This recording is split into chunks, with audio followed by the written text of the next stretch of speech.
Durante toda a Idade Média, após a queda do Império Romano, desenvolveu-se a filosofia cristã, que tentava unir a fé em Cristo ao conhecimento racional e filosófico.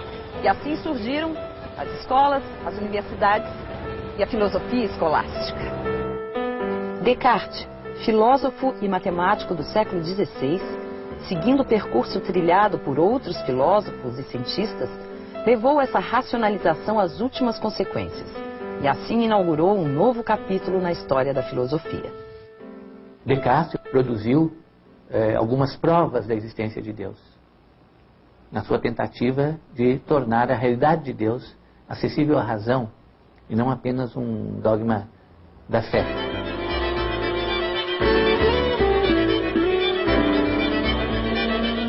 Penso, logo existo. Para Descartes, o ser humano só existiria enquanto ser pensante. O filósofo dedicou boa parte da sua vida ao estudo da matemática e defendia a ideia de que a existência de Deus deveria ter pelo menos o mesmo nível de certeza que as grandes verdades matemáticas.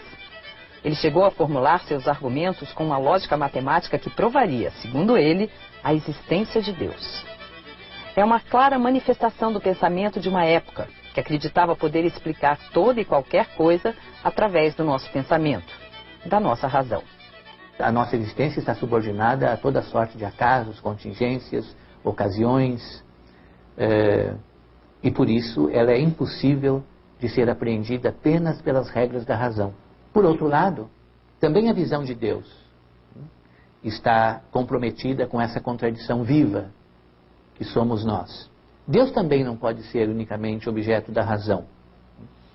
E, segundo Pascal, ele tem que ser captado pelo coração. O matemático e filósofo Pascal, no ano de 1654, após sofrer um acidente quase fatal de carruagem, teve uma experiência mística. A partir daí, Pascal passou a se dedicar exclusivamente a seus trabalhos religiosos, onde meditava sobre os milagres e outras provas do cristianismo. Foi então que ele chegou à sua tese de que a religião só poderia ser conhecida através da experimentação sensorial. Pascal, assim como não vê a possibilidade de que nós possamos nos entender a nós mesmos, né, como seres humanos, né, na complexidade que nos constitui, né, como seres finitos, unicamente através da razão, muito menos pensa que nós possamos entender a Deus, o infinito, através da razão, dessa razão finita, ilimitada, né, da qual nós fazemos a experiência cotidiana.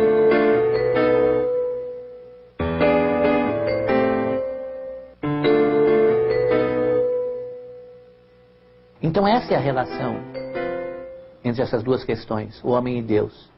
E é por isso que elas estão tão vinculadas, e é por isso que a razão manifesta a sua impotência.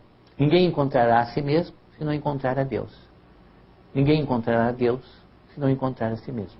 O ser humano está afastado daquilo que poderia ser a sua essência e a sua identidade universal, que é Deus. É a ordem divina, da qual ele de direito participa. Daí a angústia. A angústia que não é outra coisa senão esse sentimento de indeterminação, esse sentimento de perda daquilo que poderia nos determinar, né? Da nossa identidade e da fonte desta identidade. Ou seja, a perda da essência, ou a impossibilidade de encontrá-la. A angústia é isso. Né? A angústia é o sentimento da indeterminação. E, portanto, para aquele ser que não consegue mais tomar posse da sua essência,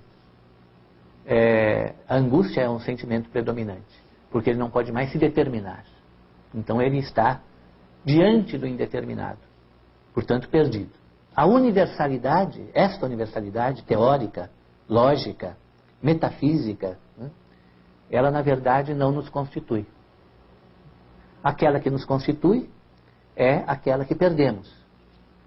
Também por via da corrupção, do pecado, né, e de uma existência desviada, né, da fonte, da origem e do destino, que é Deus. E, portanto, o reencontro dessa universalidade, o reencontro dessa origem, o reencontro de Deus, não se fará através do cultivo da universalidade abstrata, mas se fará através de uma tentativa de contato direto entre a alma individual e o próprio Deus, por mais difícil e contraditório que isso seja, porque se trata exatamente da comunicação entre o finito e o infinito. A relação religiosa com o mundo nos leva não a entender o mundo e nós mesmos, mas a sermos sensíveis à nossa própria insuficiência. E por isso o paradigma é Abraão. Deus concedeu a Abraão a graça de ter seu primeiro filho, Isaque, com sua já idosa esposa Sara. Porém, quando Isaque ainda era criança, Deus pediu a Abraão que ele o sacrificasse. Mesmo sendo Isaque o filho amado que Abraão tanto desejara, ele não relutou em posicionar sua adaga no pescoço da criança. Deus, satisfeito com a obediência de Abraão, enviou um anjo para segurar seu punho e prometeu que a linhagem daquela família governaria a terra por onde Abraão caminhara em vida.